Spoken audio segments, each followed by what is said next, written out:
వెళ్తాము అని అంటే కూడా అడ్డుకునేందుకు ప్రయత్నం చేస్తూ అడుగులు వేస్తూ ఉన్న పరిస్థితులు బహుశా ఎప్పుడూ కూడా జరిగి ఉండదు.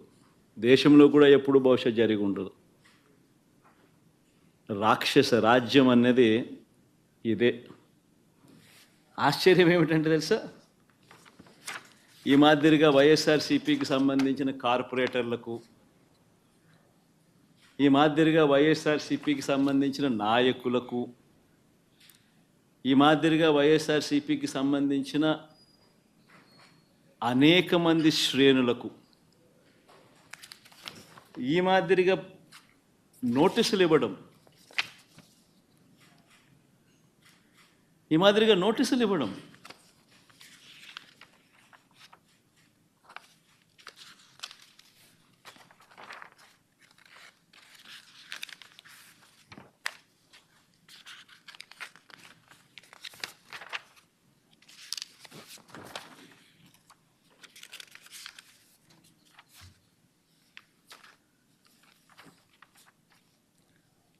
నోటీసులో ఏమని రాస్తారు?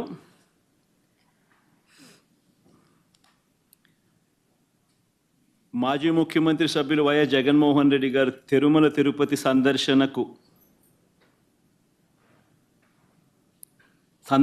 ఉన్నందున సదరు కార్యక్రమానికి అనుమతి లేనందున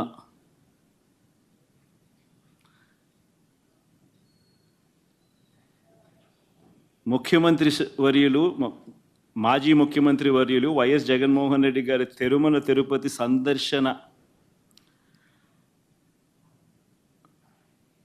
సందర్శనకు సదరు కార్యక్రమానికి అనుమతి లేనందున మీ ఆధ్వర్యంలో కార్యకర్తలతో మరియు మీ సొంత వాహనాలలో బయలుదేరి తిరుపతికి చేరుకుని వారు నిర్వహించే కార్యక్రమంలో పాల్గొంటారని సమాచారం. కావున అనుమతి లేని పై తెలిపిన కార్యక్రమమందు పాల్గొనడం చట్టరీత్యా వ్యతిరేకమని తెలియజేస్తూ ఇవ్వబడుతున్న నోటీసు.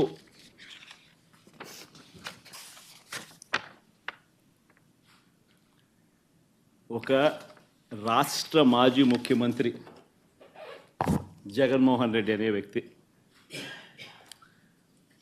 ఒక రాష్ట్ర మాజీ ముఖ్యమంత్రి అయిన జగన్మోహన్ రెడ్డికి తిరుమల తిరుపతి దేవస్థానంలో దేవుడిని దర్శించుకునేందుకు వెళ్తాను అనంటే, వెళుతున్న నేపథ్యంలో మీకు పర్మిషన్ లేదు,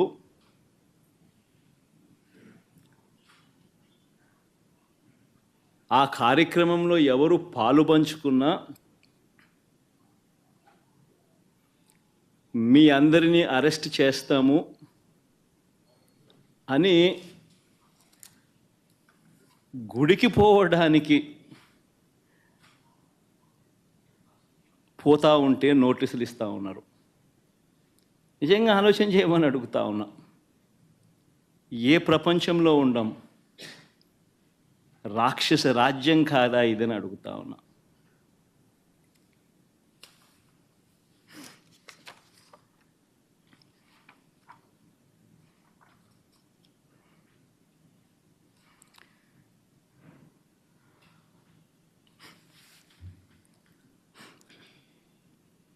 ఒకవైపునేమో నన్ను ఇలా వెళ్ళనివ్వకుండా, ఒకవైపున వైఎస్ఆర్సీపీ శ్రేణులెవరూ కూడా వెళ్ళనివ్వకుండా ఈ మాదిరిగా నోటీసులు ఒకవైపున ఇస్తూ, మరోవైపున టీవీలలో చూస్తే ఆశ్చర్యకరమైన విషయాలు, చుట్టుపక్కల రాష్ట్రాల నుంచి కూడా బీజేపీ వాళ్ళని తప్పిస్తున్నారు. మరి బీజేపీ పై వాళ్ళకు తెలుసో తెలీదో నాకైతే తెలియదు, కానీ చుట్టుపక్కల వాళ్ళ దగ్గర నుంచి కూడా బీజేపీ వాళ్ళని కూడా అక్కడికి రప్పిస్తున్నారు.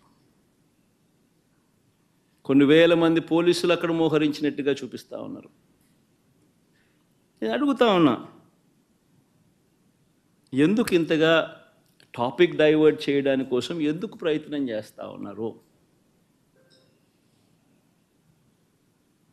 ఎందుకు ఇలా టాపిక్ డైవర్ట్ చేయడం కోసం ఎందుకు ఇంత ఆరాట పడతా ఉన్నారు?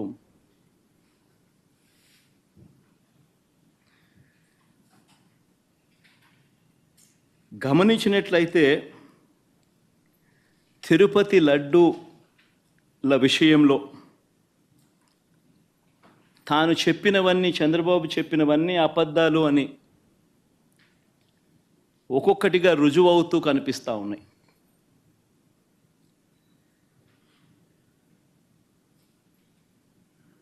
ఆ కనిపించే నేపథ్యంలో 100 రోజుల పాలన మీద టాపిక్ డైవర్ట్ చేస్తూ లడ్డూల టాపిక్ తీసుకొచ్చాడు. ఆ లడ్డూల టాపిక్లో చంద్రబాబు నాయుడు అడ్డగోలుగా తప్పు చేసి గుడి పవిత్రతను దెబ్బతీస్తూ అడ్డగోలుగా దొరికిపోయేసరికి మళ్ళీ ఈ టాపిక్ను డైవర్ట్ చేసేందుకు, లడ్డూల టాపిక్ను డైవర్ట్ చేసేందుకు కొత్తగా ఇప్పుడు డిక్లరేషన్ టాపిక్ తీసుకొచ్చి మళ్ళీ అది ఇంకొక రాజకీయం చేస్తూ ఉన్నారు. ఒకసారి గమనించినట్టయితే తిరుమల పవిత్రతను, స్వామివారి ప్రసాదం విశిష్టతను, తిరుమల పవిత్రతను, స్వామివారి ప్రసాదము విశిష్టతను, తిరుపతి దేవస్థానం పేరు ప్రఖ్యాతలను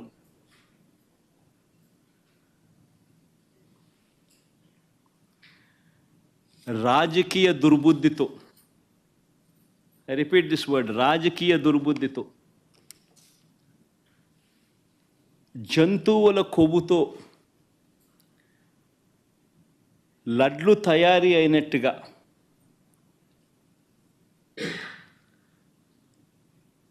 ఒక జరగని విషయాన్ని జరిగినట్టుగా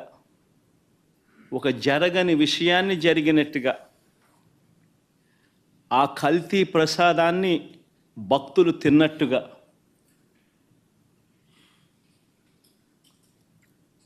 నిజంగా ఒక ముఖ్యమంత్రి స్థానంలో ఉన్న వ్యక్తి తెలిసి అబద్ధాలు ఆడుతూ, అసత్యాలు చెబుతూ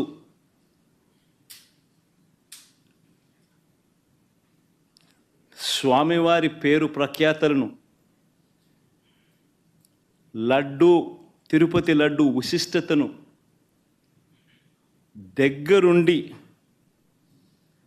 దగ్గరుండి అపవిత్రం చేసే కార్యక్రమం సాక్షాత్తు ఒక ముఖ్యమంత్రి చేస్తూ ఉంటే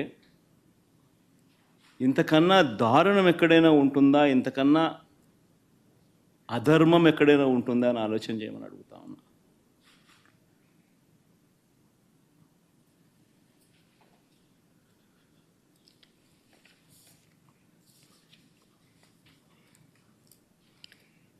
ఒకసారి వీటికి సంబంధించిన విషయాలు మరొక్కసారి పునరుద్ఘాటిస్తా.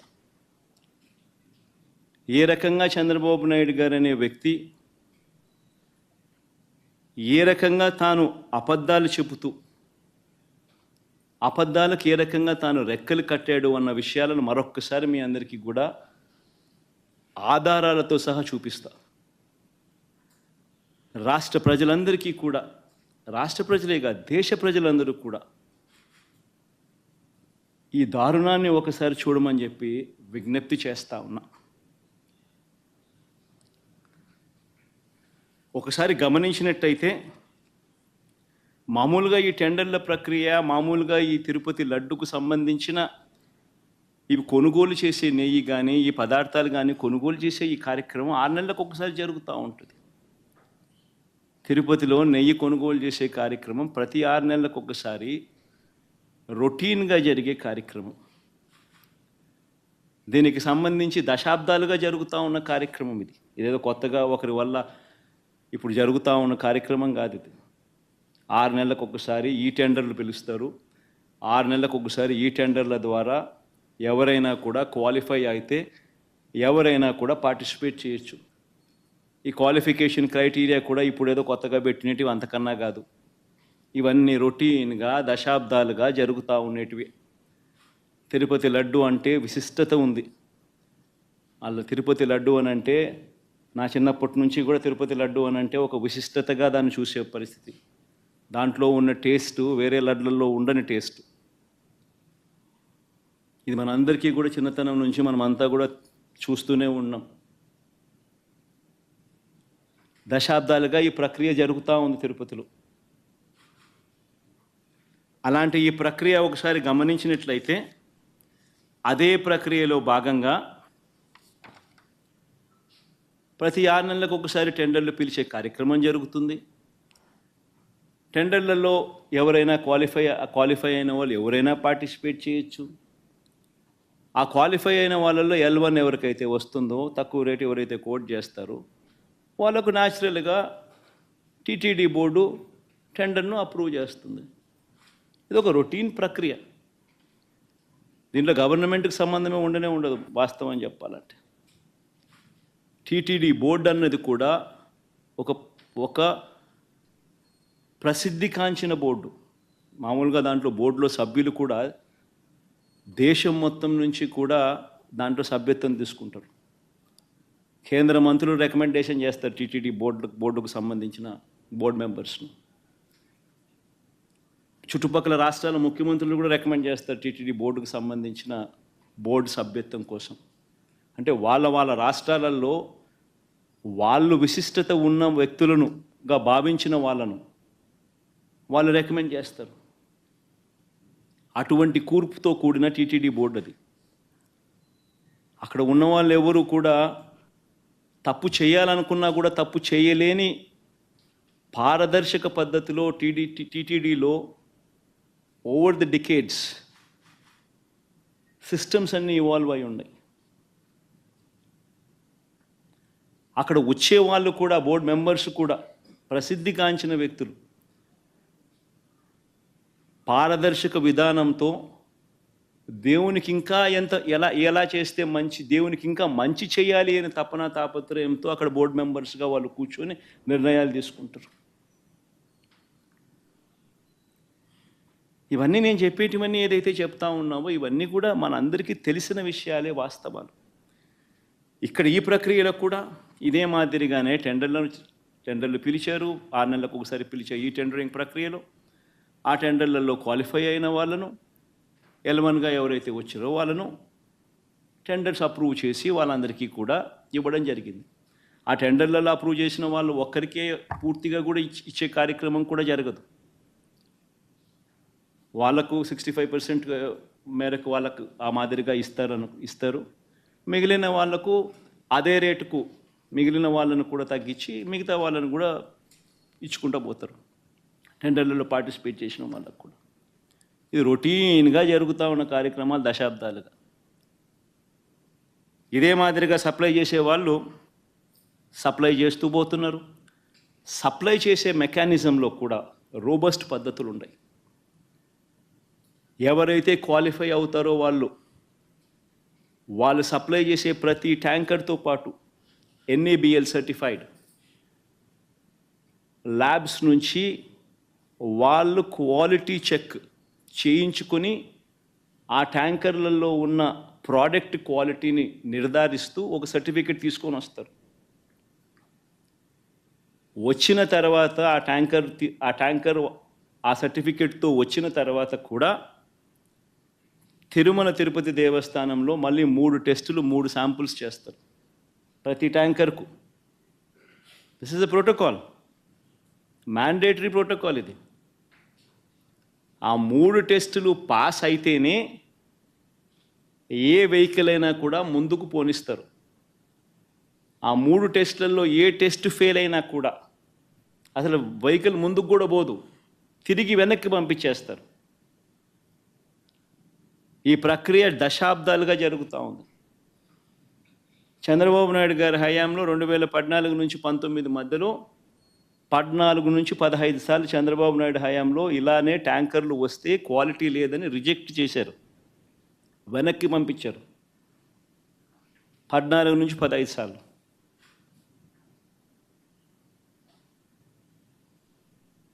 మంచిది.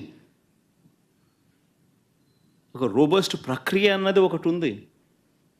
తప్పులు ఎవడైనా చేయాలనుకుంటే తప్పులు చేసే అవకాశం లేని ఒక గొప్ప ప్రక్రియ ఒకటి తిరుపతిలో ప్రాక్టీస్లో ఉంది. సిమిలర్గా 2019 నుంచి 24 మధ్య వైఎస్ఆర్సీపీ రెజ్యూమ్లో కూడా 18 సార్లు ఇదే మాదిరిగానే రిజెక్ట్ చేసి వెనక్కి పంపించారు. ఇవి నేను చెప్పినటివన్నీ కూడా అక్షర సత్యాలు.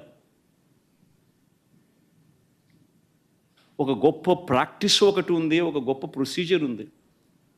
ఏ కారణాల చేతైనా కూడా, ఏ శాంపుల్ అయినా కూడా, ఏ ట్యాంకర్ అయినా కూడా రిజెక్ట్ అయిపోతే ముందుకు కూడా పోదు, వెనక్కి పంపించేస్తారు. మరి అలాంటి పరిస్థితి ఇక్కడ కూడా జరిగింది. చంద్రబాబు నాయుడు గారు ముఖ్యమంత్రి అయిన తర్వాత ఈ టెండర్లలో సప్లై స్టార్ట్ అయింది. ఇప్పుడు వీళ్ళు టీటీడీ బోర్డు కూడా వీళ్ళైతే ఏదైతే ఫైనలైజ్ చేసినారో ఆ బోర్డు ఫైనలైజ్ చేసిన, అప్రూవ్ చేసిన వాళ్ళు ఎప్పటి నుంచి సప్లై చేశారు? జూన్ 12వ తారీఖు నుంచి వాళ్ళు సప్లై చేశారు. అంటే అప్పటికి చంద్రబాబు నాయుడు గారి ప్రభుత్వం వచ్చింది. వచ్చిన తర్వాత ఈ సప్లైలు మొదలయ్యాయి. మొదలైన ఈ సప్లైలలో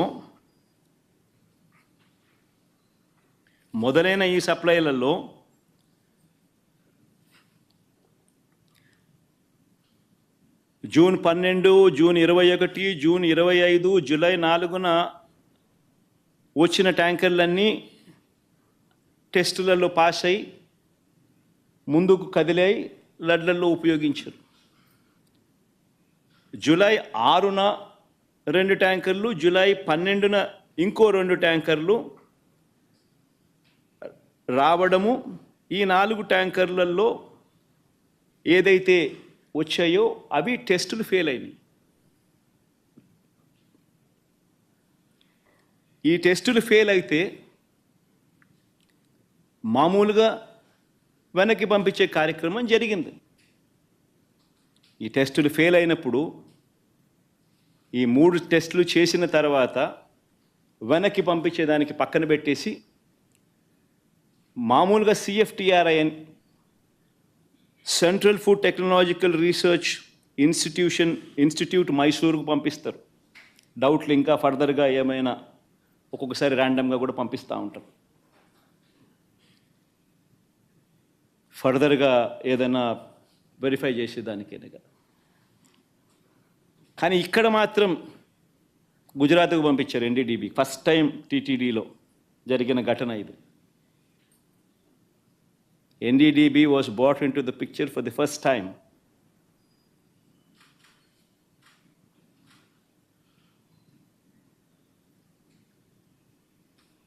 ఇప్పుడు గుజరాత్కు ఫస్ట్ టైం పంపించారు NDDB రిపోర్ట్. NDDB రిపోర్టుకు పంపిస్తే NDDB రిపోర్టు జూలై 23న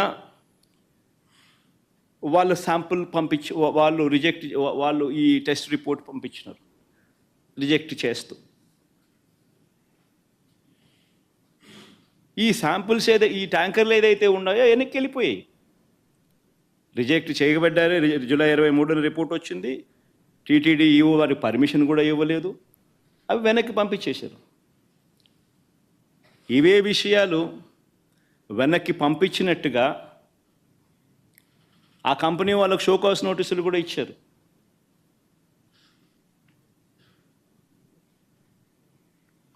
మీ ట్యాంకర్లు మీకు వెనక్కి పంపించేసేస్తున్నాము, పంపించడంతో పాటు మీకు షోకాస్ నోటీస్ కూడా ఇస్తున్నాము అని చెప్పి కూడా ఇచ్చారు. సో నేను అడుగుతా ఉన్నా, వాడని మెటీరియల్, వాడని నెయ్యి క్లియర్గా వాడని నెయ్యి అని చెప్పి క్లియర్గా తెలుస్తూ ఉన్నా. ఆ నెయ్యి వాడకంలో వాడలేదు అని తెలుస్తూ ఉన్నా. చంద్రబాబు నాయుడు గారు ఉద్దేశపూర్వకంగా ఎందుకు ఆ నెయ్యి వాడారు అని 2 నెలల తర్వాత సెప్టెంబర్ 18వ తారీఖున ఎందుకు అన్నాడు?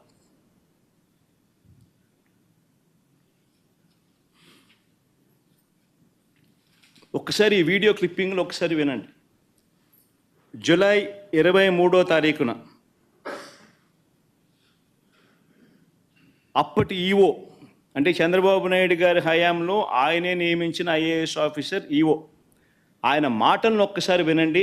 23వ తారీఖునే ఆయన అన్న మాటలు. సౌండ్ పెట్టుమా, సౌండ్ పెట్టి మొదటి నుంచి ప్లే చేయమ్మా.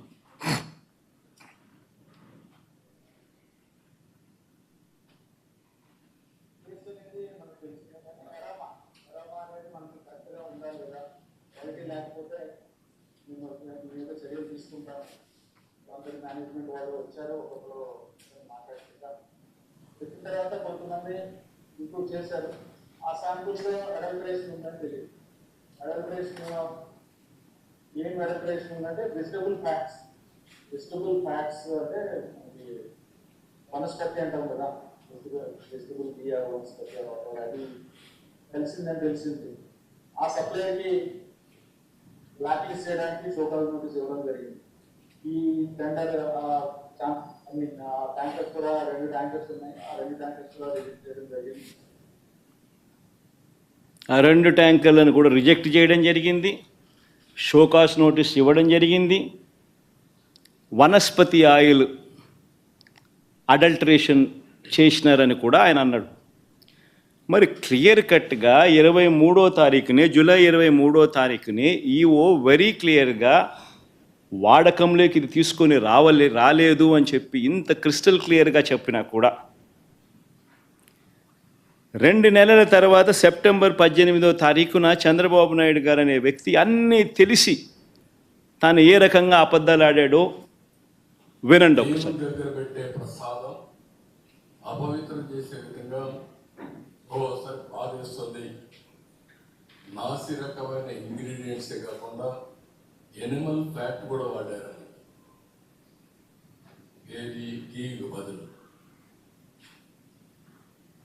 గీకి బదులు యానిమల్ ఫ్యాట్ కూడా వాడారని, లడ్లు తయారయ్యాయని, భక్తులకు పంచారని, భక్తులు తిన్నారని ఏకంగా సాక్షాత్తు ఒక ముఖ్యమంత్రి అన్నీ తెలిసిన వ్యక్తి అబద్ధాలు ఆడడం. మళ్ళీ సెప్టెంబర్ 20వ తారీఖున ఈఓ మళ్ళీ ఇచ్చిన ఇంటర్వ్యూ, చంద్రబాబు నాయుడు గారు 18వ తారీఖున తాను ఈ మాటలు మాట్లాడితే సెప్టెంబర్ 19వ తారీఖున, అంటే చంద్రబాబు నాయుడు మాట్లాడిన మరుసటి రోజే సెప్టెంబర్ 19వ తారీఖున ఏకంగా తెలుగుదేశం పార్టీ వాళ్ళు వాళ్ళ తెలుగుదేశం పార్టీ ఆఫీస్ నుంచి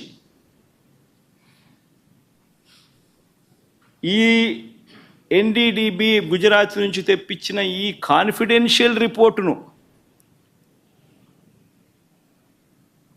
రిలీజ్ చేస్తారు తెలుగుదేశం పార్టీ ఆఫీస్ నుంచి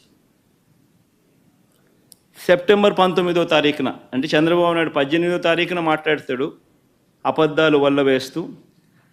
సెప్టెంబర్ 19వ తారీఖున అంటే మరుసటి రోజు తెలుగుదేశం పార్టీ ఆఫీస్లో నుంచి ఈ రిపోర్ట్ రిలీజ్ చేస్తారు.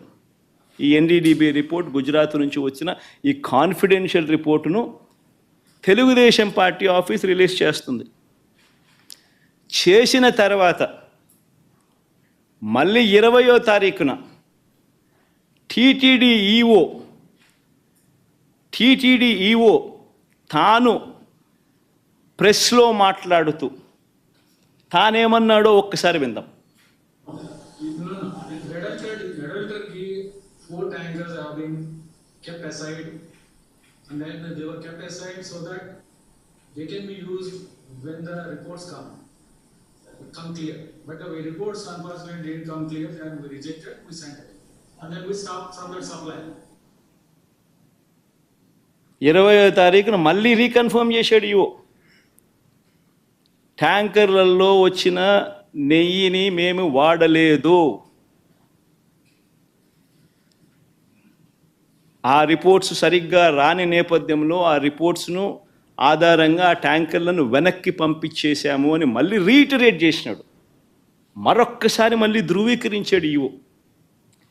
ఇవ్వడమే కాక అఫీషియల్గా సెప్టెంబర్ 22వ తారీఖున 20వ తారీఖున ఆ మాట చెప్పాడు. 22వ తారీఖున ఏకంగా ఈఓ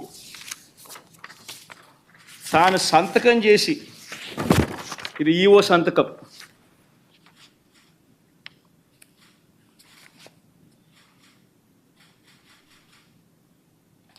తాను సంతకం చేసి గవర్నమెంట్కు రిపోర్ట్ ఇచ్చాడు సెప్టెంబర్ 22వ తారీఖున. ఆ రిపోర్ట్లో ఆయన ఏమని ఇచ్చాడు? ఎక్కువ చదవనులే, క్లుప్తంగా చెప్తాను. హీ వాజ్ సెలెక్టెడ్ ఇన్ ఈ టెండర్, త్రూ ఈ టెండర్ ద్వారా సెలెక్ట్ అయ్యారు. Started supply from 12th June 2024. However, his two tankers on 6th July and two more tankers on 15th July were found to be of poor quality during our physical verification. Tarvata, accordingly, 4 samples were sent to NDDB lab. NDDP lab, Anand, Gujarat, confidentially for testing its quality. Confidentially అనే పదం నేను ఇక్కడ retreat చేస్తున్నాను. Confidentially for testing its quality. The report was received on 16th July and 23rd July.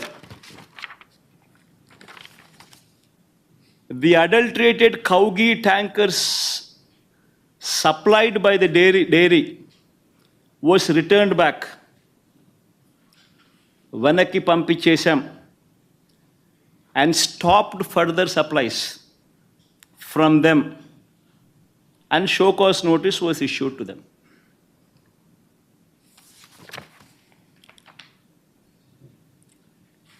నేను అడుగుతా ఉన్నా, confidential report Telugu Desam party office September 19వ తారీఖున 2 నెలల తర్వాత తెలుగుదేశం పార్టీ ఆఫీస్ నుంచి రిలీజ్ చేస్తారు. ఈ గుజరాత్ నుంచి వచ్చిన ఈ ఎన్డీడీబీ రిపోర్ట్.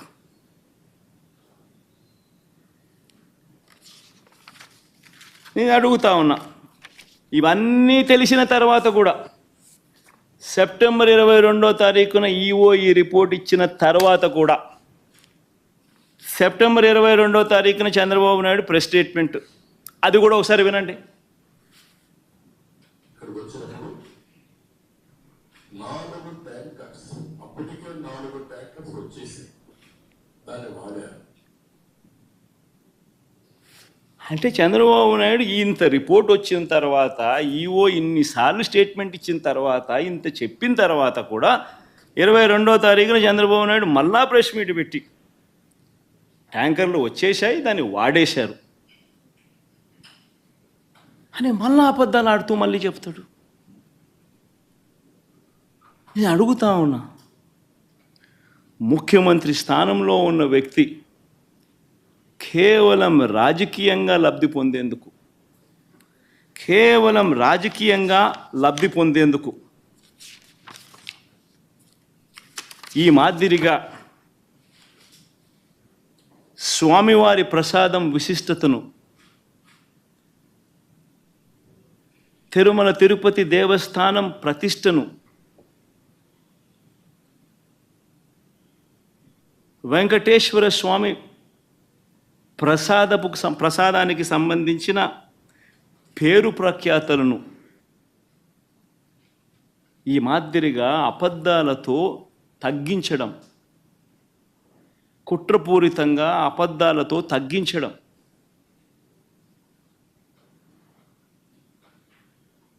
అపవిత్రత కాదా అని అడుగుతా ఉన్నా.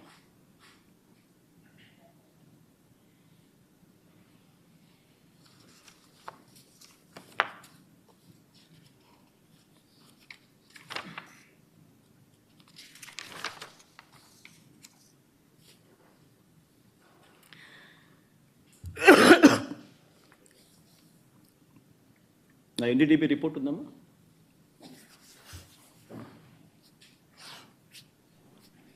పోనీ ఆ ఎన్డీడీబీ రిపోర్ట్, ఆ గుజరాత్ నుంచి వచ్చిన ఎన్డీడీబీ రిపోర్ట్, పోనీ ఆ రిపోర్ట్ అన్నా కానీ ఖచ్చితత్వం ఉందా? ఆ రిపోర్ట్ అయినా ఖచ్చితమైన రిపోర్టా అని అంటే ఒకసారి గమనిస్తే ఆ రిపోర్ట్లో వాళ్ళే డిస్క్లైమర్లు రాసినారు. ఆ రిపోర్ట్లో వాళ్ళే డిస్క్లైమర్లు రాశారు. ఆ రిపోర్ట్ ఒకసారి కూడా చూపించు, తప్పే ఉంది. ఆ రిపోర్ట్లో డిస్క్లైమర్ చూపించు, ఆ రిపోర్ట్ టెలికాస్ట్ పెట్టండి. ఆ రిపోర్ట్లో వాళ్ళే డిస్క్లైమర్ రాశారు. ఏమని రాశారు? ది ఎస్ వాల్యూ అంటే ఉండాల్సిన స్టాండర్డ్ వాల్యూ కన్నా ఉన్న స్టాండర్డ్ వాల్యూ ఆ శాంపుల్స్లో డీవియేషన్స్ ఉన్నాయి. కానీ హౌఎవర్ కానీ ఈ సర్కమ్స్టాన్సెస్లో ఒక false positive result can also be obtained. అంటే ఇలాంటి సర్కమ్స్టాన్సెస్లో ఒక false positive result can also be obtained అని డిస్క్లైమర్ కూడా ఇచ్చారు. ఆ false positive result can be obtained అనే డిస్క్లైమర్లో వాళ్ళు ఇచ్చిన పరిస్థితులు ఏమిటంటే, if the milk is obtained from bovine milk other than cow's milk,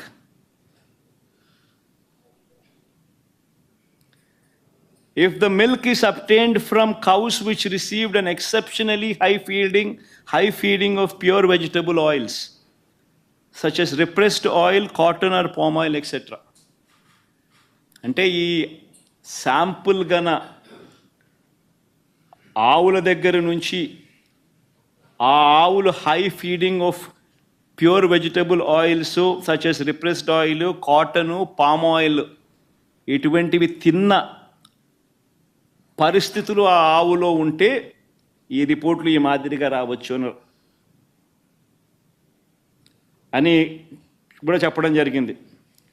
are ఇటువంటి రిపోర్టు ఏదైనా cow suffering from serious under feeding, అంటే ఒక ఆవు అండర్ ఫీడింగ్లో ఉన్నప్పుడు, సరిగ్గా తిండి తిననప్పుడు, ఆ ఆవులో నుంచి పాలు తీసినప్పుడు కూడా ఇలాంటి రిజల్ట్సే వస్తాయంట.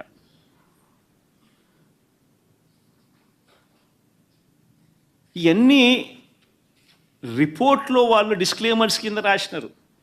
ఇదేదో ఖచ్చితమైన రిపోర్టా అంటే అది కాదు. మరి ఇవన్నీ తెలిసి చంద్రబాబు నాయుడు కావాలని అబద్ధాలు ఆడుతూ తిరుపతి వెంకటేశ్వర స్వామి వారి విశిష్టతను,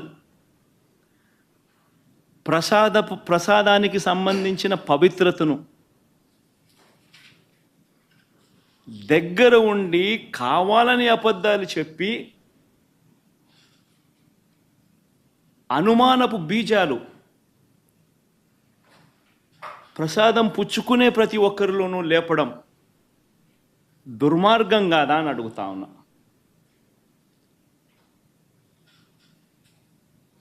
అపవిత్రం కాదా అని అడుగుతా ఉన్నా. నీ రాజకీయ స్వార్థం కోసం వెంకటేశ్వర స్వామి ప్రతిష్టను దిగజారుస్తూ ఉన్నావు. నీ రాజకీయ స్వార్థం కోసం వెంకటేశ్వర స్వామి ప్రసాదానికి సంబంధించిన విశిష్టతను దిగజారుస్తూ ఉన్నావు. జరగనిది జరిగినట్టుగా, అనిమల్ ఫ్యాట్తో తయారు చేసినట్టుగా ఒక అబద్ధాన్ని ప్రచారం చేస్తూ ఉన్నావు.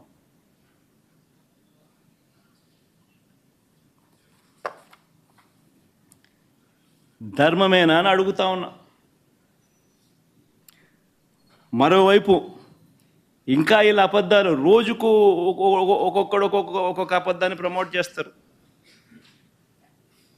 ఈ మధ్యకాలంలోనే ఇంకొక అబద్ధాలను వీళ్ళు ప్రమోట్ చేస్తూ నందిని బ్రాండ్ను కూడా వాడడం లేదని అంటాడు.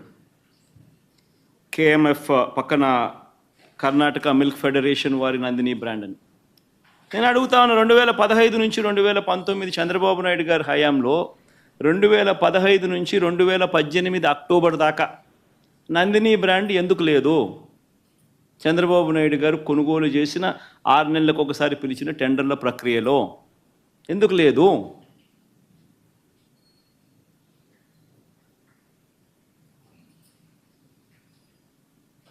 నందిని వాళ్ళు కూడా అప్పుడప్పుడు పార్టిసిపేట్ చేస్తారు, అప్పుడప్పుడు పార్టిసిపేట్ చేయరు. మన హయాంలో కూడా 2019 తర్వాత మన హయాంలో కూడా నందిని వాళ్ళు అప్పుడప్పుడు పార్టిసిపేట్ చేశారు.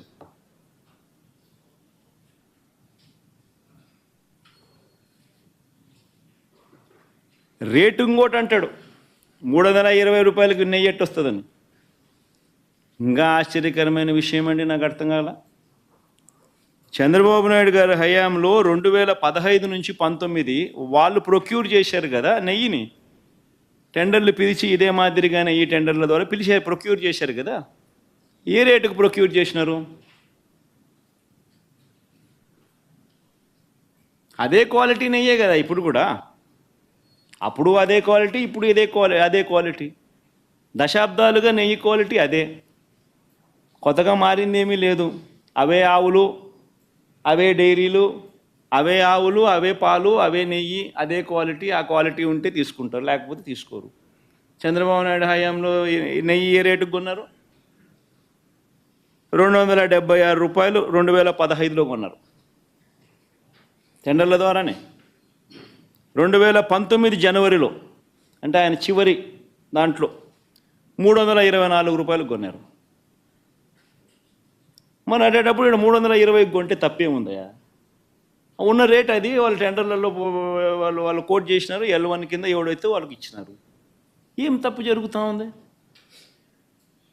నీ హయాం అంతా ఇదే రేట్లతోనే జరిగాయి, కొనుగోలు చేశారు. మరి ఇప్పుడు కూడా అదే రేట్లతోనే కొనుగోలు జరుగుతూ ఉంది. కేవలం చంద్రబాబు నాయుడు ఇప్పుడు ఆయన హెరిటేజ్ పాలను కార్టెల్ ఫామ్ చేసి నెయ్యి రేట్లు పెంచేసి ఆ కార్టెల్లో చంద్రబాబు నాయుడు హెరిటేజ్ కంపెనీ లాభపడాలనే ఉద్దేశంతో కొత్తగా ఇప్పుడు రేట్లు పెంచడం కోసం అని చెప్పి కొత్తగా ఇప్పుడు మాట్లాడుతూ ఉన్నాడు చంద్రబాబు నాయుడు. అదే క్వాలిటీ నెయ్యి, అయ్యే స్పెసిఫికేషన్స్ నువ్వు అడిగేది. దశాబ్దాలుగా నువ్వు అయ్యే స్పెసిఫికేషన్స్ అడుగుతున్నావు. అవే స్పెసిఫికేషన్స్ అప్పుడు అడుగుతున్నావు, అవే స్పెసిఫికేషన్స్ ఇప్పుడు అడుగుతున్నావు. అదే క్వాలిటీ అప్పుడు అడుగుతున్నావు, అదే క్వాలిటీ ఇప్పుడు అడుగుతున్నావు. తిరుపతి లడ్డు అన్న విశిష్టత మనం చాలా గొప్పగా చెప్పుకుంటాం. తిరుపతి లడ్డు టేస్ట్ చాలా బాగుంటుంది అని, గొప్ప టేస్ట్ అని. మన అదే క్వాలిటీ టేస్ట్, అదే నెయ్యి, అదే క్వాలిటీ, అదే టేస్ట్. అప్పుడైనా అంతే, ఇప్పుడైనా అంతే, ఎప్పుడైనా అంతే. మరి ఈ మాదిరిగా అబద్ధాలు ఆడటం ఎంత మటుకు ధర్మం?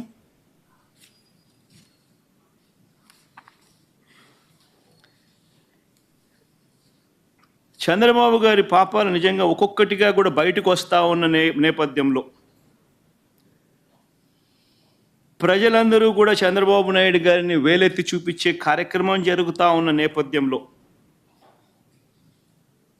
చంద్రబాబు నాయుడు గారు ఈ మధ్యకాలంలోనే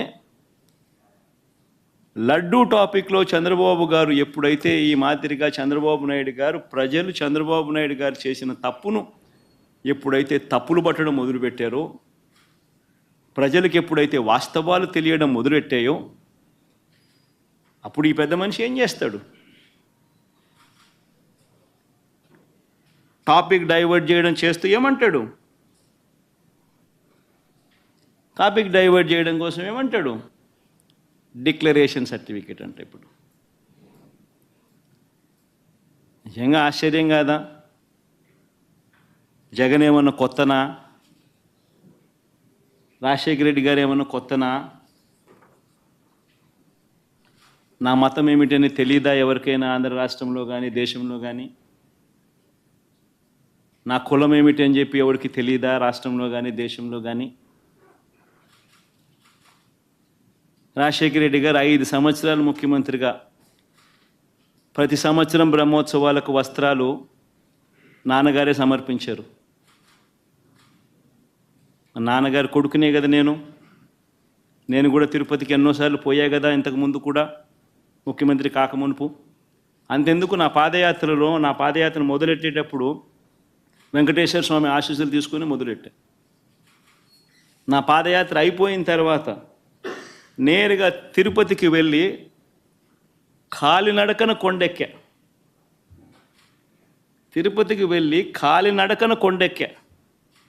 కొండెక్కి వెంకటేశ్వర స్వామి దర్శనం చేసుకొని తర్వాతనే ఇంటికి పోయా. నా పాదయాత్ర అయిపోయిన తర్వాత, నా 3648 కిలోమీటర్లు నా పాదయాత్ర అయిపోయిన తర్వాత. ఇవన్నీ తెలియవా రాష్ట్ర ప్రజలకు? మన అప్పుడు చంద్రబాబు నాయుడు గారు ప్రభుత్వమే కదా అప్పుడు ఉండింది. అప్పుడు నేను ప్రతిపక్ష నాయకుడినే కదా అప్పుడు. మన ఆయన కళ్ళ ముందరనే కదా వెళ్ళింది, తిరుపతి కొండెక్కింది 2 సార్లు. మళ్ళీ దాని తర్వాత నేను ముఖ్యమంత్రి అయినా. 5 సంవత్సరాలు తిరుపతి బ్రహ్మోత్సవాలకు దగ్గరుండి వస్త్రాలు నేనే సమర్పించా. వస్త్రాలను నెత్తిన పెట్టుకుని మోసుకుంటూ వెళ్ళి వెంకటేశ్వర స్వామి మీద భక్తి శ్రద్ధలు చూపిస్తూ వెంకటేశ్వర స్వామికి బట్టలు సమర్పించడం జరిగింది. నేను అడుగుతా ఉన్నా, ఫస్ట్ టైం ఎవడన్నా పోతా ఉన్నప్పుడు నువ్వేదో ఇట్లా మాటలు మాట్లాడినా అర్థం ఉంది. 10 సార్లు 11 సార్లు పోయిన తర్వాత ఈరోజు నేను తిరుమల తిరుపతి దేవస్థానానికి నేను పోతానంటే నేను అడ్డుకుంటూ ఈ మాదిరిగా నువ్వు నోటీసులు ఇస్తూ ఈ మాదిరిగా తిరుమల తిరుపతి దేవస్థానానికి నేను పోకూడదు అని చెప్పి ఈ మాదిరిగా నోటీసులు ఇస్తూ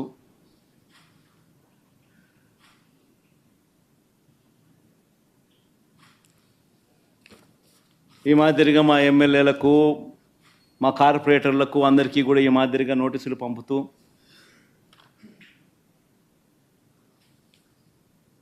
నేను అడుగుతా ఉన్నా, ఒక రాష్ట్ర ముఖ్యమంత్రి ఇంకా 5 సంవత్సరాలు బ్రహ్మోత్సవాలలో తిరుమల తిరుపతి దేవస్థానానికి వస్త్రాలు సమర్పించిన నేను, ఇన్నిసార్లు తిరుమల తిరుపతి దేవస్థానానికి వెళ్ళిన నేను, ఈరోజు తిరుమల తిరుపతి దేవస్థానానికి నేను రాకూడదట, పోకూడదట. కారణం ఏమిటంటే నా మతమట. నేను అడుగుతా ఉన్నా, నా మతం ఏమిటి అని అడుగుతా ఉన్నారు. నేను అడుగుతా ఉన్నా, నా మతం ఏమిటని. అవును, 4 గోడల మధ్య నేను బైబిల్ చదువుతాను, తప్పేముంది? బయటికి పోతే హిందూ సాంప్రదాయాలను నేను అనుసరిస్తాను, గౌరవిస్తాను. బయటికి పోతే ఇస్లాంను అనుసరిస్తాను, గౌరవిస్తాను. బయటికి పోతే సిక్కిజంను అనుసరిస్తాను, సిక్కిజంను నేను గౌరవిస్తాను. నా మతం ఏమిటని అడుగుతా ఉన్నారు. నా మతం మానవత్వం. డిక్లరేషన్లో రాసుకుంటానేమో రాసుకుంటా.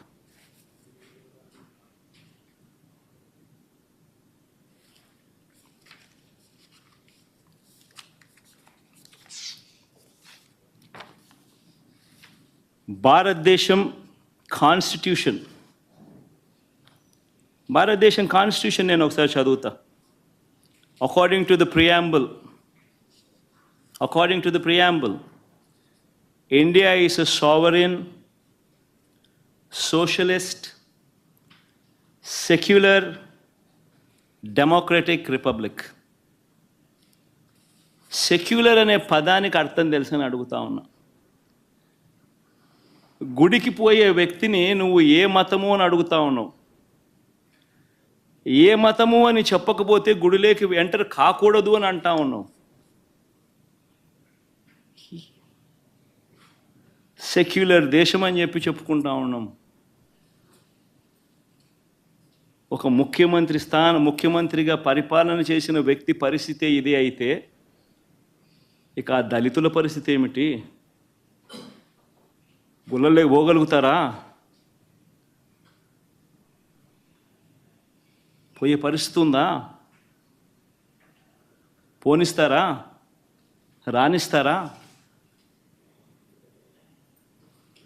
ఏం చేస్తూ ఉండు?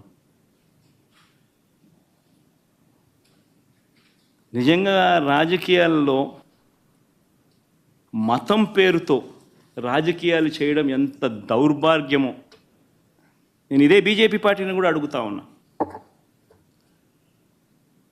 బీజేపీ పార్టీ గొప్పగా చెప్పుకుంటుంది హిందూయిజానికి మేమే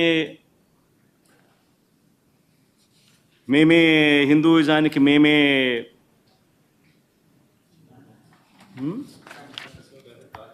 రిప్రజెంటేటివ్స్ని అని చెప్పి చెప్పుకుంటా ఉంటారు బీజేపీ పార్టీ. నేను ఇదే బీజేపీ పార్టీని అడుగుతా ఉన్నా, మీ కళ్ళ ఎదుటే అయ్యా బీజేపీ పార్టీ, మిమ్మల్ని అడుగుతా ఉన్నా, ఈరోజు మీ కళ్ళ ఎదుటే మీ ఎన్డీఏ కూటమిలో భాగంగా ఉన్న వ్యక్తే తిరుపతిలో వెంకటేశ్వర స్వామి విశిష్టతను, తిరుపతి లడ్డు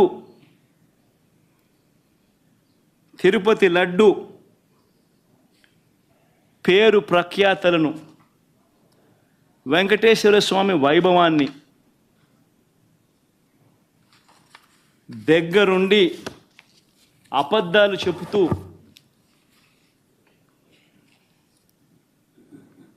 యానిమల్ ఫ్యాట్ వాడకపోయినా కూడా వాడినట్టుగా, లడ్డూలు తయారైనట్టుగా ఇన్ని ఆధారాలతో సహా రుజువు అవుతా ఉన్నా కూడా అబద్ధాలతో దుష్ప్రచారం చేసి తిరుమల తిరుపతి వెంకటేశ్వర స్వామిని అపవిత్రం చేసిన ఈ చంద్రబాబు నాయుడు గారిని ఎందుకు మీరు మందలించలేకపోతా ఉన్నారు? ఎందుకు మీరు వెనకేసుకొని వస్తూ ఉన్నారు? హిందూయిజంకు మీరే టార్చ్ బేరర్స్ అని చెప్పుకుంటారు. అంటే మీ వాళ్ళు ఏం చేసినా కానీ పర్వాలే, మిగిలిన వాళ్ళు ఏం చేసినా కూడా తప్పే. ఇదెక్కడ హిందూయిజం? ఆలోచన చేయమని అడుగుతా ఉన్న ఈ సో కాల్డ్ హిందూయిజానికి టార్చ్ బేరర్స్గా చెప్పుకుంటా ఉన్న వీళ్ళందరినీ కూడా ఆలోచన చేయమని అడుగుతా ఉన్నా. నిజంగా హిందూయిజం అంటే ఏమిటి అని అంటే మానవత్వం చూపేదే హిందూయిజం. మానవత్వం చూపలేని వాళ్ళు ఎవరు కూడా నేను మంచి హిందువునని కూడా చెప్పుకునే కార్యక్రమం చేయలేరు.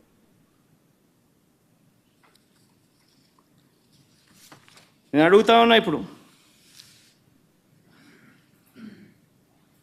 ఈరోజు చంద్రబాబు నాయుడే తప్పు చేస్తాడు, చంద్రబాబు నాయుడే సిట్టు వేస్తాడు. ఇది ఎక్కడి ధర్మమో నాకు అర్థం కావడంలో.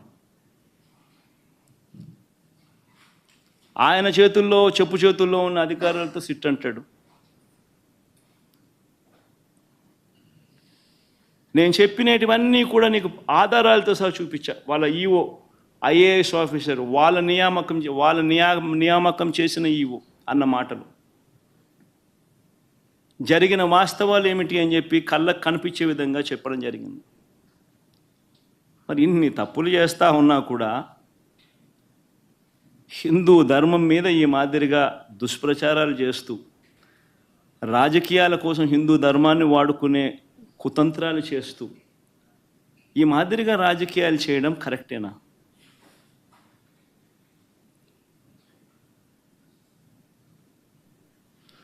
ప్రతి ఒక్కరు ఆలోచన చేయమని అడుగుతా ఉన్నాం. నన్ను గుడికి పంపించినా పంపించకపోయినా కానీ చంద్రబాబు నాయుడు చేసిన పాపాన్ని రాష్ట్ర ప్రజల మీద పడకుండా ఉండేందుకు, వైఎస్ఆర్సీపీని ప్రేమించే ప్రతి అభిమానికి చెప్తా ఉన్నా, రాష్ట్రం మీద అభిమానం ఉన్న ప్రతి ఒక్కరికి కూడా చెప్తా ఉన్నా, మీ నియోజకవర్గాలలో, మీ ప్రాంతాల్లో, మీ గ్రామాలలో మీరు అక్కడి గుళ్ళల్లోకి వెళ్ళి మీరు పూజలు చేయండి, దేవుణ్ణి అడగండి, దేవుణ్ణి ముక్కండి. చంద్రబాబు నాయుడు తప్పు చేశాడు, మేము కాదు తప్పు చేసింది. చంద్రబాబు నాయుడు తిరుమల తిరుపతి వెంకటేశ్వర స్వామిని తగ్గించినాడు, తిరుమల తిరుపతి ప్రసాదాన్ని విశిష్టతను తగ్గించినాడు, కానీ మేం కాదు తప్పు చేసింది. ఆ దేవుని కోపం ఏదైనా ఉంటే అది చంద్రబాబు నాయుడు వరకే పరిమితం కావాలి తప్ప రాష్ట్రం మీదకి రాకుండా పూజలు చేయమని చెప్పి ప్రతి ఒక్కరిని కూడా కోరుతా ఉన్నా. 4 మాటలు ఇంగ్లీష్లో కూడా మాట్లాడతాను. 4 మాటలు ఇంగ్లీష్లో కూడా చెప్తే ఇంగ్లీష్లో కూడా వాళ్ళకు కూడా అర్థమయ్యే పరిస్థితి కూడా జరుగుతుంది కాబట్టి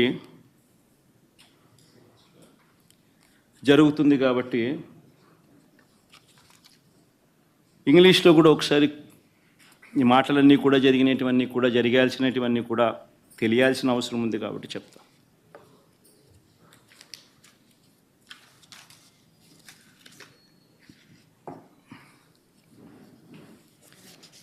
Never in the history of Andhra Pradesh, probably never in the history of this country, probably, we have ever witnessed such a situation where you actually have a situation where if somebody were to visit a temple, people have been barred from visiting temple.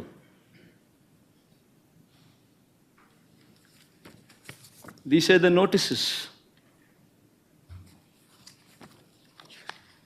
given to YSRCP cadre, MLAs, corporators, sarpanches, MPTCs, ZPTCs, this kind of cadre. These are the various notices.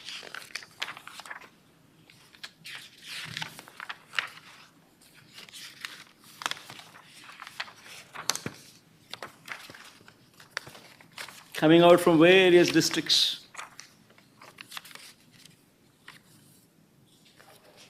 And you know what these notices say?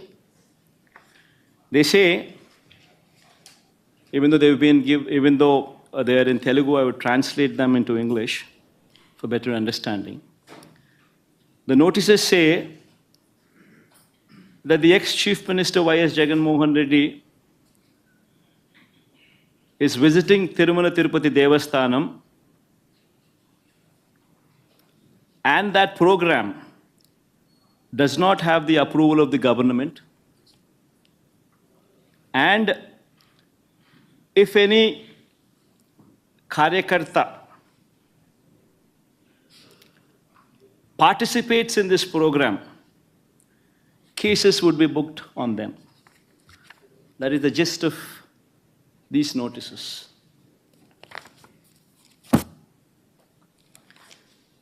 And such kind of notices were given to the YSRCP cadre, MLAs, everybody, corporators, by cops.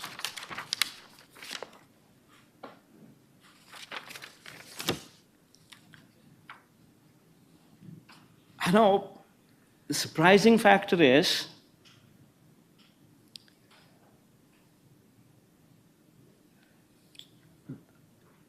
an ex-chief minister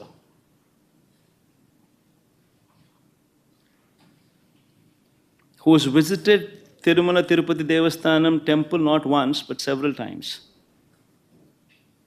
before. Even before becoming the chief minister also, during the beginning of my Padayatra and also during the end of my Padayatra after concluding my 3,648 kilometers of my Padayatra before I returned home, I walked all the way onto the top. And Chandrababu Naidu was the chief minister then. Several times in the past we visited Tirumala Tirupati Devasthanam, even before I became the chief minister.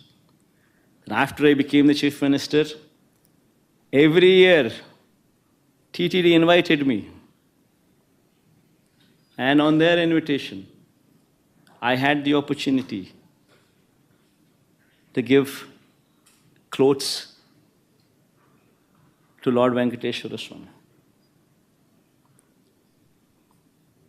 Every year. And today, to divert the topic from the deeds that have been committed, from the faults that have been committed by Chandrababu Naidu, they have brought up another topic onto the forefront, barring people from entering the temple.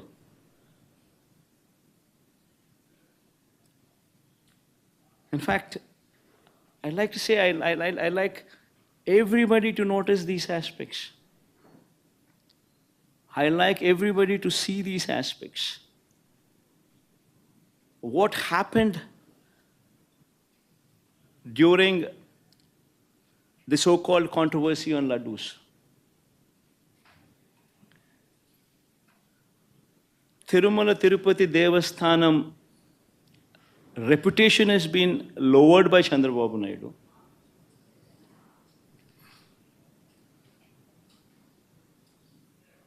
The pride of our laddus was diminished by Chandrababu Naidu. He intentionally planted a seed of doubt that the laddus were not good to eat, even though he knew very well that he was lying. I mean, if one were to just see the facts, what took place. See this, the concept of this procurement of material for preparation of laddus or preparation of prasadams is not new. This has been going on for decades.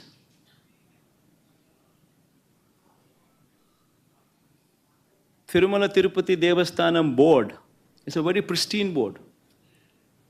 You have people from all walks of life, from different states who are board members.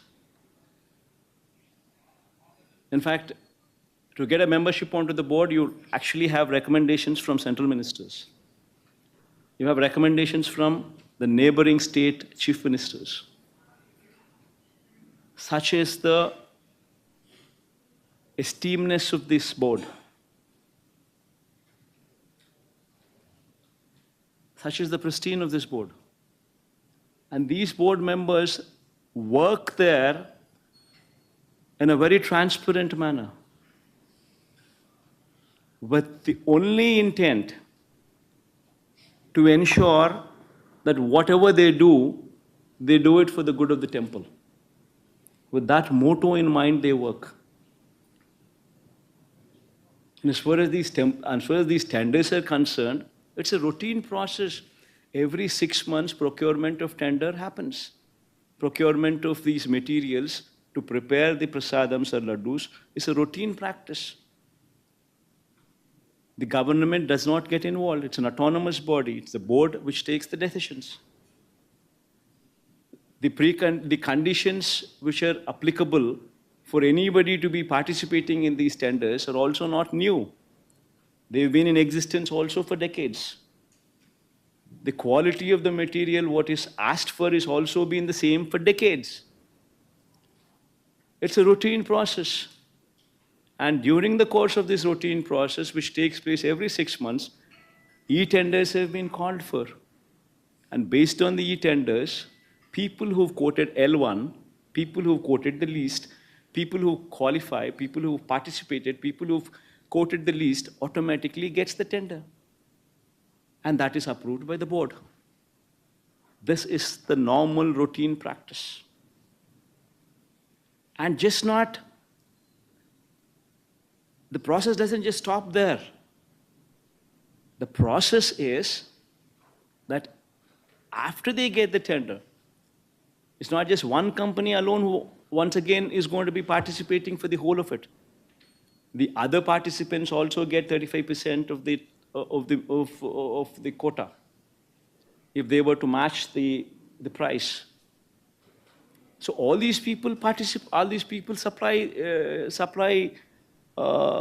ghee and these kind of materials whatsoever are required every 6 months during this course of the tendering process. The process just doesn't stop there. The process is, after they are qualified and given the work order, these people are supposed to supply material, and every tanker that they bring in should be accompanied by NABL approved lab certificates, reiterating the quality of the material that they brought in. It doesn't once again just stop there that they bringing in a certificate which is approved by NABL. After the tanker reaches TTD, Tirumala Tirupati Devasthanam, accompanied with this certificate, after that, the TTD conducts 3 tests. They conduct 3 tests for every tanker. Even if one test were to fail out of the 3, the material is rejected. The tanker is not permitted to go ahead. Forget about the commodities being used in the preparation of laddus or prasadams. It is not even permitted to enter. It is rejected. This is a robust practice which is in existence for decades. Even during the regime of Chandrababu Naidu also, 14 times during 2014 to 19, 14 to 15 times tankers were rejected and sent back. And during our regime, during 2019 to 24 also, 18 times the tankers were rejected and sent back. In fact, this is something to be boasting about. That such is the robust practice which is in prevalence. That even if somebody were to do some mischief, the tanker is not even permitted to enter the premises. It is rejected even before it goes that far. That is the practice in Tirumala Tirupati Devasthanam. Such is the robustness of the testing practice which is prevalent there. And we should be boasting about such practices. Rather than that, rather than boasting, what did Chandrababu Naidu do? What did this Chief Minister do? I will just play 3 clippings. What happened during the course, one should understand. 10 days have been called. 10 days, the material was supplied. On June 12th, the first material which is reached Tirupati was on June 12th. June 12th, by then Chief Minister, who was the Chief Minister by then? June 4th itself, the results came out. June 12th, it was Chandrababu Naidu's regime which was in prevalent. And the first container, the first tanker came on June 12th. June 12th, 21st, 25th, July 4th, whatever the tankers have come, they all passed through the tests. Good for everybody. They passed through all the 3 tests and then they were permitted to go in. Then again on July 6th and July 12th, 4 more tankers came in which did not pass the test conducted, which did not pass these 3 tests, which were 3 tests conducted on every tanker, and they were rejected. They were not permitted to go inside. While this is the reality of the case, that the material was not even consumed, it was sent back because they have failed the test. What did Chandrababu Naidu do? On July 6th and July 12th, the 4 tankers which came in, which did not pass the test and which were sent back because they did not pass the test. This was reiterated by the Tirupati EO, who is an IAS officer posted by Chandrababu Naidu himself in his regime. And what did he say? See, these reports, which were rejected in 3 tests, which were rejected because they did not pass these 3 tests, were sent to NDDB, Gujarat. This NDDB Gujarat lab also came into the picture for the first time. Usually TTD does not, over the decades, never sent their sample all the way to Gujarat. Usually the samples are sent to CFTRI, which is Central Food Technological Research Institute, Mysore.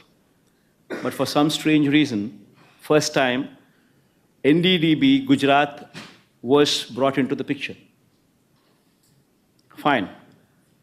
On 6th and 12th, when these tankers came and when they were rejected, these samples were once again sent to NDDB. On July 17th, then July 23rd and 17th, they also received, July 23rd, they also received the results. While the tankers were never permitted to go inside, they were rejected. Now, while this is the reality that the tankers were not permitted to go in, the tankers were rejected, and a show cause notice was issued to the supplier that these tankers have been rejected and sent back, along with a show cause notice. While this is the reality, what happened during the course? On 23rd July itself, the EO of TTD confirmed this information to the media. I'll just play that tape. Aspect ఏంటంటే case అనేది మనకు తెలిసిందే కానీ ఎరామా అనేది మనకి కరెక్ట్గా ఉండాలి, quality లేకపోతే మేము మీద చర్యలు తీసుకుంటాము. అందరి మేనేజ్మెంట్ వాళ్ళు వచ్చారు, ఒక్కొక్కరు చెప్పిన తర్వాత కొంతమంది ఇంప్రూవ్ చేశారు. ఆ శాంపుల్స్లో అడల్టరేషన్ ఉందని తెలియదు. అడల్టరేషన్ ఏం అడల్టరేషన్ ఉందంటే వెజిటబుల్ ఫ్యాట్స్. వెజిటబుల్ ఫ్యాట్స్ అంటే వనస్పతి అంటాం కదా, వెజిటబుల్ బియా వనస్పతి తెలిసింది. ఆ సప్లైకి బ్లాక్ లిస్ట్ చేయడానికి షోకాజ్ నోటీస్ ఇవ్వడం జరిగింది. ఈ టెండర్ ట్యాంకర్స్ కూడా 2 ట్యాంకర్స్ ఉన్నాయి, ఆ 2 ట్యాంకర్స్ కూడా రిలీజ్ చేయడం జరిగింది. The EO on July 23rd itself categorically told very clearly that the samples did not pass the 3 tests. The samples were sent to NDDB, and these tankers were rejected. So that means the government was aware that the tankers have been rejected and the material was not consumed. In spite of this,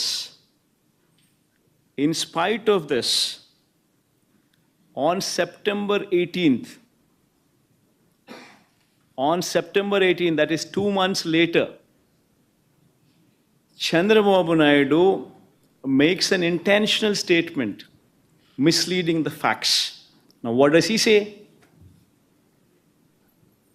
దేవుని దగ్గర పెట్టే ప్రసాదం అపవిత్రం చేసే విధంగా ఆదేశిస్తుంది. నాసి రకమైన ఇంగ్రీడియంట్సే కాకుండా ఎనిమల్ ఫ్యాట్ కూడా వాడారు.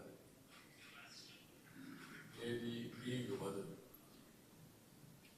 This man, Chandrababu Naidu, knowing very well that the material has been rejected, it did not even enter the premises of the TTD, yet this man carelessly, or rather intentionally, lies, spreads misinformation, says that this material was consumed and it had animal fat in it. Now, what happens after that? After September 18th, September 19th, the so-called confidential report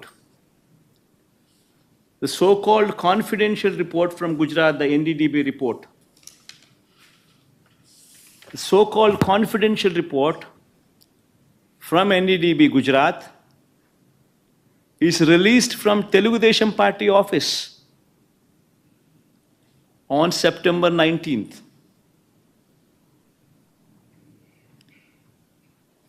And even in that report, there is a disclaimer which clearly says that this report is not accurate. This report very clearly says that these are the S values, these are the standard values, and these are the deviations. However, these deviations could have taken place because of various factors such as these. That is the disclaimer. And in these disclaimers, they very clearly say that if at all the cow's milk is obtained from an exceptionally high feeding of pure vegetable oils, such as repressed oil, cotton, or palm oil, such deviation in S values could take place. If at all a sample is collected from cows suffering from serious underfeeding, also you will see deviations in S values. Also, you would find deviations if this milk is obtained from bovine milk other than cow's milk. And so on and so forth are the disclaimers which clearly say that there could be these reasons could all be a part for the S value deviations. And Chandrababu Naidu, knowing very well, in spite of this report, in spite of these disclaimers, in spite of the fact, knowing very well that this, irrespective of all these things, because this ghee did not pass through the 3 tests, was not even permitted to enter the TTD premises, and it was not consumed. Knowing very well, yet September 18th he makes a statement intentionally lying. September 19th his Telugu Desam Party office releases this so-called confidential data, so-called confidential report from Telugu Desam Party's office. Then on September 20th, the TTD EO, once again a government official IAS officer appointed by Chandrababu Naidu himself as TTD EO, once again addresses the press. And what does he say in that press? No. Red Alert ghee, 4 tankers have been kept aside, and then they were kept aside so that they can be used when the reports come clear. But the reports unfortunately didn't come clear, and we rejected, we sent it. And then we stopped from that supply. So the EO very categorically, once again on 20th, says that these tankers were rejected and sent away. And they were not used. And on 22nd, the TTD EO himself also gives a letter, his report, his findings to the state government. This is the TTD EO signature down beneath. And in that report, what does he say? He says few important things. He says he was selected through e-tender, started supplying from 12th June. However, his 2 tankers on 6th July and 2 more tankers on 15th July were found to be of poor quality during physical verification. Accordingly, all the 4 samples were sent to NDDB lab, Anand, Gujarat, confidentially, I repeat this word confidentially for testing its quality. Confidentially. Then he further goes on to say, the adulterated cow ghee tanker supplied by the dairy was returned back and stopped further supplies. And a show cause notice was issued to them. So he once again reiterates his stand, reiterates and says the facts that these 4 tankers were rejected, they were not permitted to go inside, and they were not consumed. And yet, in spite of this, on September 22nd, once again, Chandrababu Naidu goes ahead and once again lies. ఇక్కడికి వచ్చినప్పుడు 4 tankers, అప్పటికే 4 tankers వచ్చేసాయి, దాన్ని వాడారు. On September 22nd, he once again reiterates his lies and says that this impure ghee was consumed. Now, a chief minister intentionally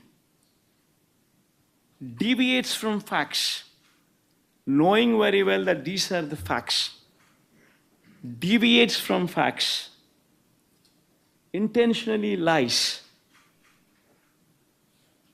And how is it fair? Bringing down the reputation of our temple, bringing down the reputation of Lord Venkateshwara Swami, bringing down the reputation of our prasadams, of our laddu prasadams. Is that permitted? Is that permitted? I ask the so-called BJP party, which actually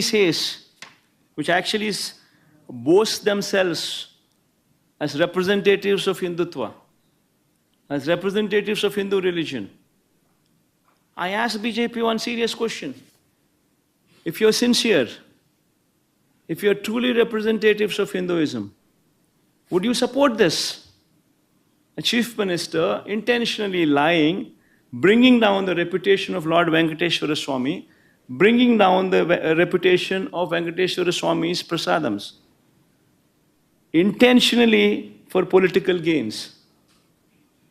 If someone, just because they're part of NDA, if they are at liberty to spread these kind of lies, and yet BJP aware of all these facts, knowing very well that these are the facts, how can the BJP support such a person as Chandrababu Naidu without sending him to prison? If at all the Hindutva values they hold are dear and near and are sincere. If one intentionally brings down the reputation of the temple, how is it that the BJP is sitting silent? Worse, BJP joins the party bandwagon.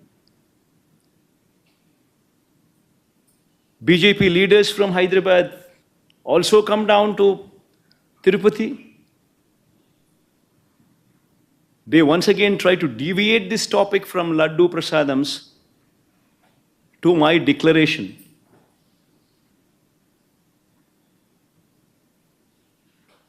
I seriously ask, all these people I ask, repeatedly these people say, what is my religion?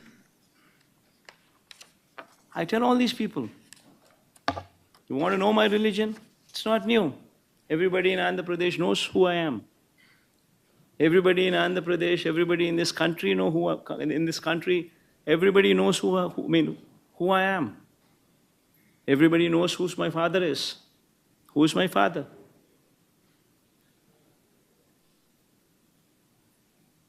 Everybody also knows how many times I've been to Tirumala Tirupati Devasthanam.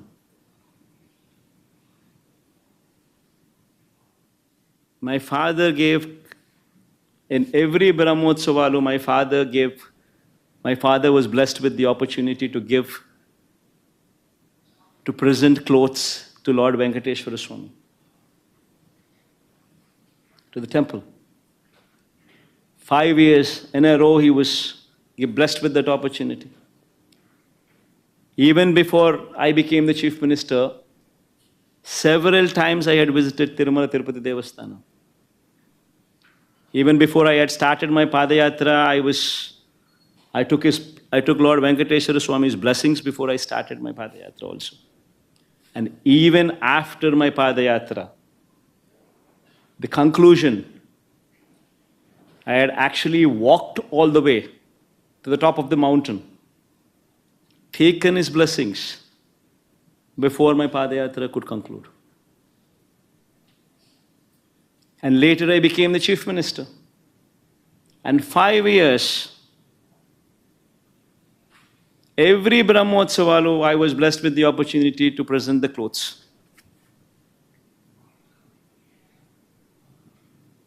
Why is it that my religion was not questioned then? Why is it that my declaration was not a question then? I accompanied the Prime Minister. I accompanied all these people. The President. I accompanied the Chief Justice. I accompanied the Prime Minister. Why was it not a question then? I ask one simple question to everybody. In fact, this is the Constitution of India. According to the preamble, India is a sovereign, socialist, secular, democratic republic. This is the Constitution. And I say, what kind of country are we living in? That a person visiting the temple needs to disclose his religion before he is permitted to enter the temple. What kind of secularism is this? What kind of a secular country are we living in? I ask everybody. And if somebody were to ask what my religion is, I once again reiterate to everybody. In between the four walls in my house, I read the Bible. But when I go out of the house, I am a Hindu, I am a Muslim, I am also a Sikh.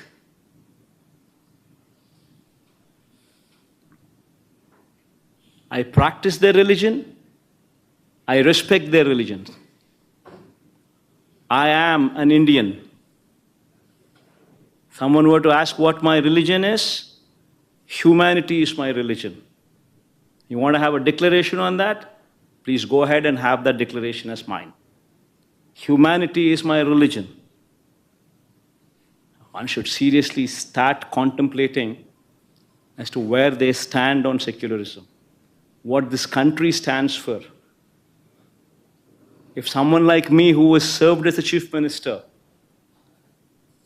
is given these kind of notices,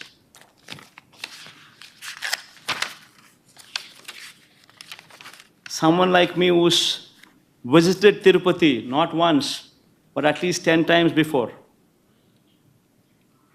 as a chief minister and before that as well, today for political reasons is being given these kind of notices.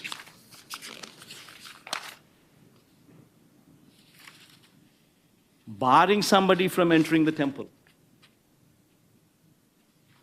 What about the poor? What about the Dalits? Can they enter these temples? What kind of a message are we sending?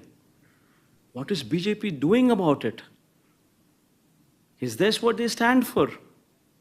Right in front of their eyes, glaring evidence of Chandrababu Naidu misusing his power,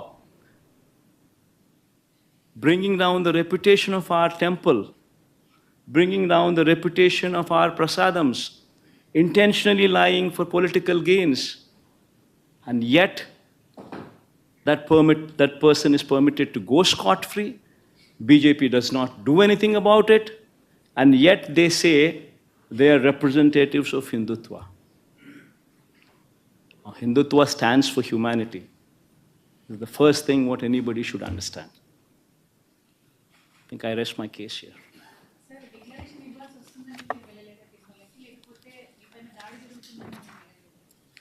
ఈ మాదిరిగా అందరికీ నోటీసులు ఇచ్చి ఈ మాదిరిగా నోటీసులలో వాళ్ళు రాసినది కూడా నేను చదివి వినిపించే కదమ్మా. ఏమని రాసినారు ఈ నోటీసులో? వాళ్ళు రాసినది 27/9/24 తేదీన రాజశ్రీ మాజీ ముఖ్యమంత్రి వర్యులు శ్రీ వైఎస్ జగన్మోహన్ రెడ్డి గారు తిరుమల తిరుపతి సందర్శన ఉన్నందున సదరు కార్యక్రమానికి అనుమతి లేనందున మీ ఆధ్వర్యంలో కార్యకర్తలతో మరియు మీ సొంత వాహనాలతో బయలుదేరి తిరుపతికి చేరుకొని వారు నిర్వహించే కార్యక్రమంలో పాల్గొంటారని సమాచారం. కావున అనుమతి లేని పైన తెలిపిన కార్యక్రమం యందు పాల్గొనటం చట్టరీత్యా వ్యతిరేకమని తెలియచేస్తూ ఇస్తున్న notice. This is what these notices are. Now you tell me, ఒకవైపున మా వాళ్ళందరినీ ఈ మాదిరిగా అందరికీ నోటీసులు ఇస్తున్నారు, చట్ట వ్యతిరేక కార్యక్రమం కింద కేసులు పెడతామని అంటున్నారు, చట్ట వ్యతిరేక పని, చట్ట వ్యతిరేక కార్యక్రమం అని చెప్తా ఉన్నారు.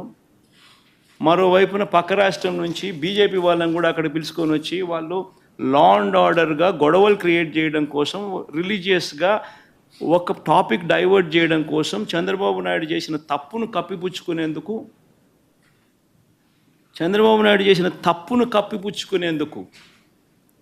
టాపిక్ డైవర్ట్ చేసేందుకు, డిక్లరేషన్ అనే టాపిక్ ద్వారా రాజకీయంగా టాపిక్ డైవర్ట్ చేసేందుకు, గొడవలు క్రియేట్ చేసేందుకు పక్క రాష్ట్రం నుంచి బీజేపీ వాళ్ళని పిలిపిస్తాడు, వైఎస్ఆర్సీపీ వాళ్ళని ఎవరిని రాకుండా చేసే కార్యక్రమం చేస్తున్నాడు, పోలీసులను మోహరిస్తూ ఉన్నాడు.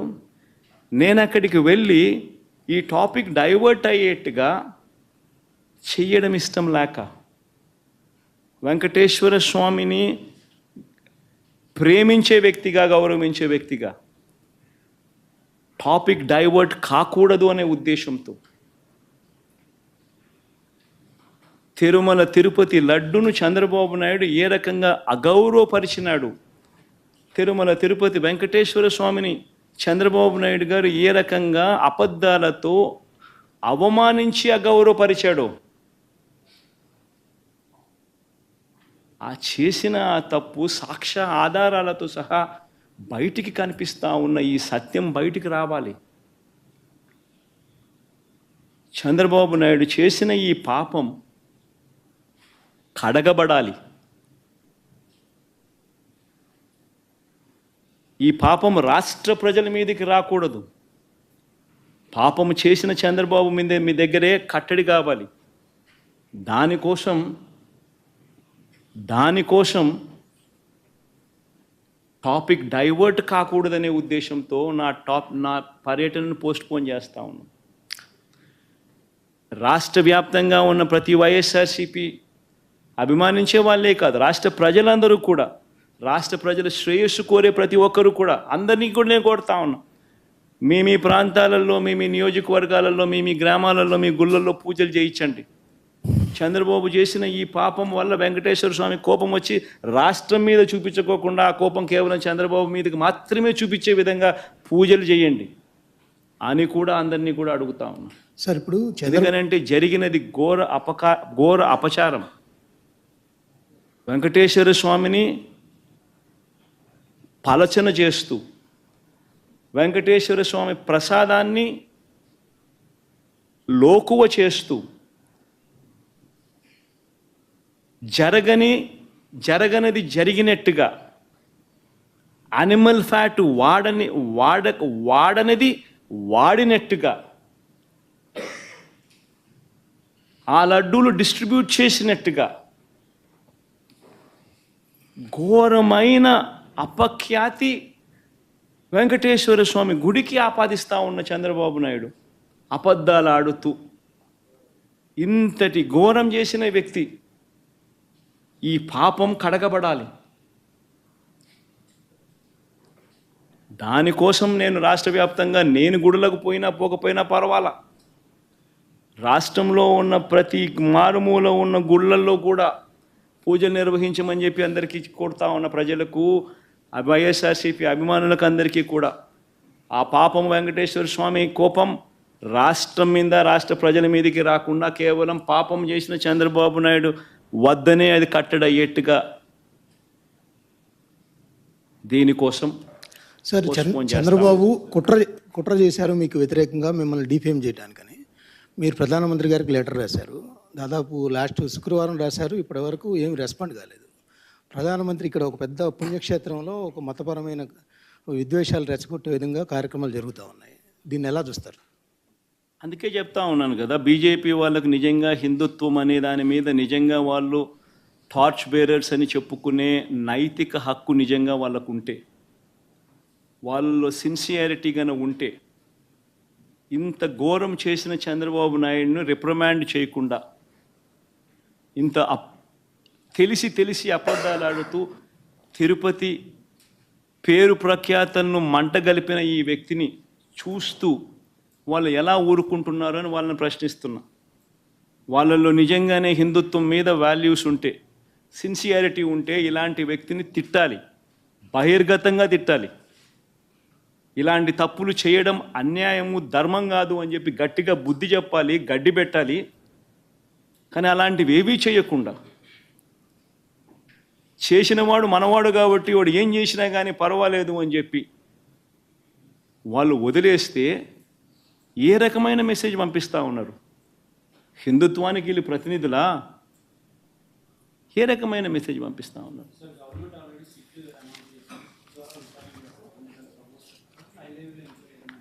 ఇంతకుముందే చెప్పే కదా దుర్గా, అసలు సిట్ అనేది ఏమిటి?